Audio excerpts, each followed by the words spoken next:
what was working, did you feel like, for you in particular, but also in that second half, it seemed like the ball you guys weren't turning it over nearly as much. You guys were settling in. What contributed to that in your mind? Y'all, what's up? It's y'all boy Tyrone, and today we got to talk about what might be the craziest WNBA game of the season. No cap. Like, imagine this. Your team's biggest star is out. I'm talking to Caitlin Clark, sitting on the bench in a hoodie, mad, frustrated, trying not to scream at the refs. And everybody, already counted y'all out. The media, talking reckless. Fans, saying it's raps. Even the other squad came in like they was just here to grab their dub and bounce. But what happened next? Yo, y'all ain't ready, cause the Indiana Fever, nah, they didn't fold. They didn't sulk. They went out there and made the whole league say, hold up, who are these girls?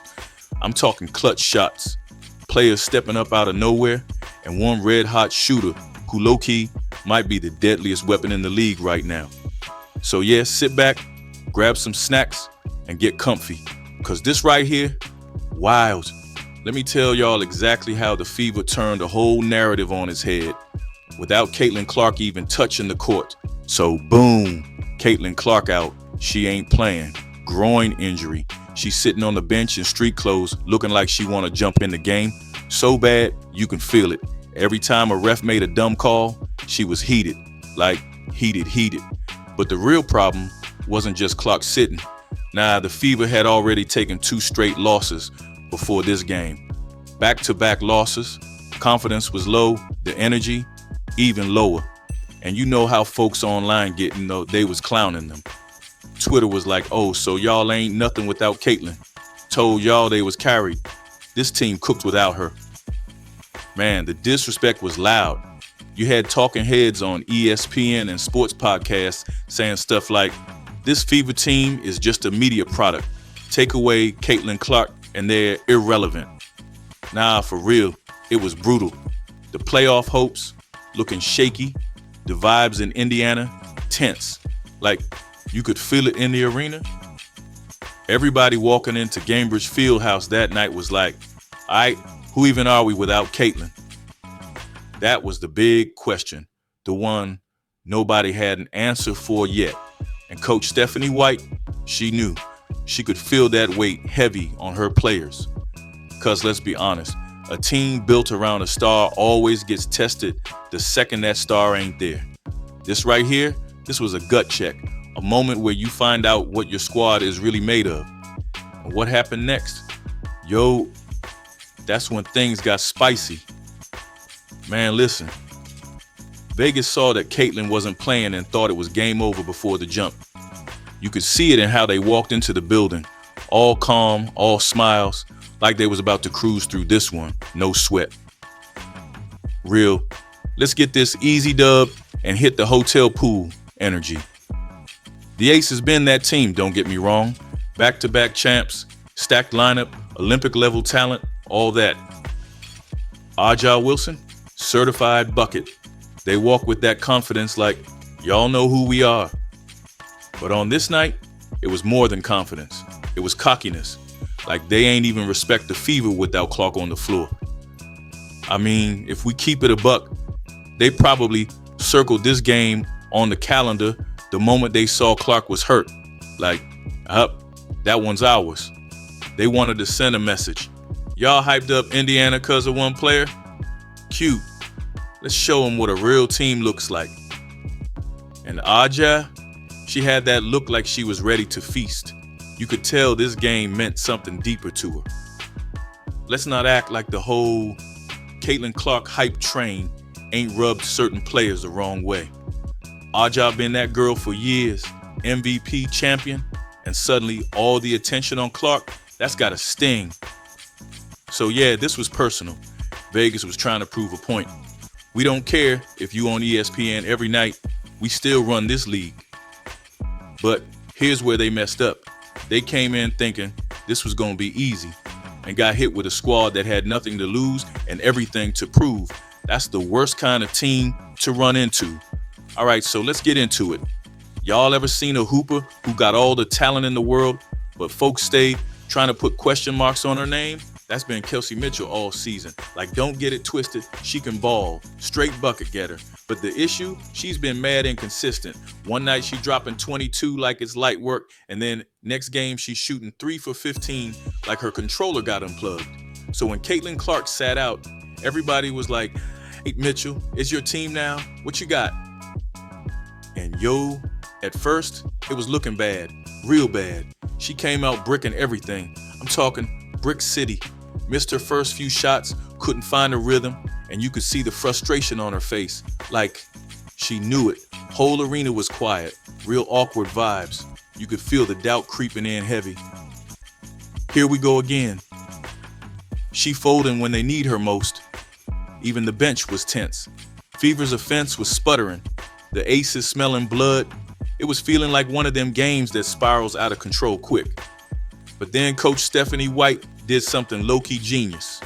She pulled Kelsey aside, looked her dead in the face and said, "Let it fly, it's gonna go." Just 5 words. But sometimes that's all it takes. That little push, that confidence, man, it flipped a switch in her head. You could tell by her body language. She wasn't hesitating no more, wasn't overthinking. She just started hooping. And the Fever, they rallied around her. Like for real, her teammates stepped up. They started setting stronger screens, moving the ball better, finding her in her sweet spots. It wasn't in the box score, but you could feel the team trying to get her going. And yo, it worked. Fourth quarter, Kelsey turned into a whole different person. She was cooking the aces, pull-ups, drives, floaters, step backs. Everything was falling. She dropped 9 clutch points in the fourth alone, went 4 for 5 from the field when it mattered, and tied for the team high in assists. Like, what slump? She wasn't just scoring either. She was running the offense, making reads, setting people up, leading. By the end of it, 21 points. Silence. All them critics. Real quiet now. And I ain't gonna lie, seeing her bounce back like that, with all that pressure on her, that was dope to watch. But just when Vegas thought it couldn't get any worse, nah, we gotta talk about Sophie freaking Cunningham. 'Cause what she did, man, y'all ever seen a player go from solid role player to league problem real quick? That's Sophie right now. While everybody was caught up in the whole who gonna replace Caitlin's scoring convo, Sophie slid in the back like, "Don't even trip, I got us." And bruh, she been on one lately. Before this game, she was already heating up. 6 straight games in double figures, shooting the ball like she playing on rookie mode. You check the numbers, she was hitting 58% from 3 in the month of July. Like, what? That ain't normal. That's glitched. She ain't just hitting wide open shots either. She hitting contested ones, step backs, transition threes, all that. She entered this game already buzzing, but folks were still like, yeah, but can she do it against a team like Vegas though? And the answer? Yes, TF, she can. Against the Aces, Sophie lit them up. She went 3 for 4 from deep, dropped 15 points, and every time Vegas tried to go on a little run, here comes Sophie like, oh word, sit back down, dagger after dagger, every shot hitting different. And the crowd, they felt it like, bruh, when you hitting threes that stop momentum like that, that's killer energy. That's ice in your veins type stuff. But here's what makes her so cold. It ain't just the points. She bringing rebounding, defense, and leadership too. Coach Stephanie White moved her into the starting lineup on purpose just to tap into that full bag she got. She not just a shooter, she's another ball handler, shot creator, and floor spacer. And she do it with energy that let's get this win no matter what kind of vibe. Coach said it herself. Sophie helps with everything. She crashes boards, helps stretch the floor, keeps the team locked in, the kind of player every squad needs. And now, she not just hot, she a full-blown 6th Player of the Year candidate. For real, some analysts even calling her an assassin the way she hits clutch shots without flinching. Like, yo, when Sophie's on the floor, defenders can't sleep, not even for 1 second. You blink, she dropping another triple. She went from solid bench piece to how are we gonna stop her in just a few weeks. And with Caitlin out, she didn't just hold it down. She made the league pay attention. All right, y'all. So picture this. Game clock winding down. Fever up 5. Vegas still hanging on. You can feel the tension in the building. I'm talking everybody on edge. One bad possession. Boom. Aces could flip it just like that. The champs weren't going out easy. You know they had one last push in them, and that's when Ari McDonald stepped up like, nah, I got this. Now, let me tell you, Ari ain't even known as the go-to scorer on this squad. She the spark plug off the bench, the hustle queen, the I'll guard anybody 94 feet and talk trash while doing it type. But in this moment, when the whole game, maybe the whole season, hanging in the balance, she turned into a straight-up assassin. She caught the ball at the top of the arc, took a little dribble, aces playing tight, whole building holding its breath, and then, boom, step back, clean release, all net. Yo, that shot right there, deadly. I ain't even exaggerating.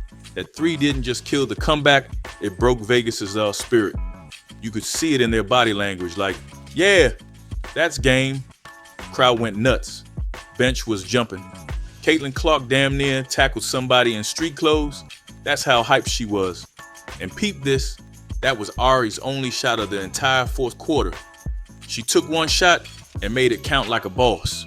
3 for 3 from deep, 9 points, 4 assists, 2 steals in just 22 minutes. Y'all, that's impact. And here's what makes it so cold. She wasn't even trying to be the hero. She just saw the moment and said, why not me? That's that fearless mentality. One shot, one chance, and she cashed it in like it was meant to happen. That bucket didn't just seal the win, it sealed the whole narrative shift. This team ain't just one superstar. They got snipers, hustlers, leaders, all of it. And Ari, she just stamped her name in the clutch convo. Yo, let me be real with y'all. This wasn't just a regular W. This wasn't just, oh, wow, good team win. Nah, this was a whole statement to the league. The Indiana Fever just told everybody, we're not just Caitlin Clark and vibes.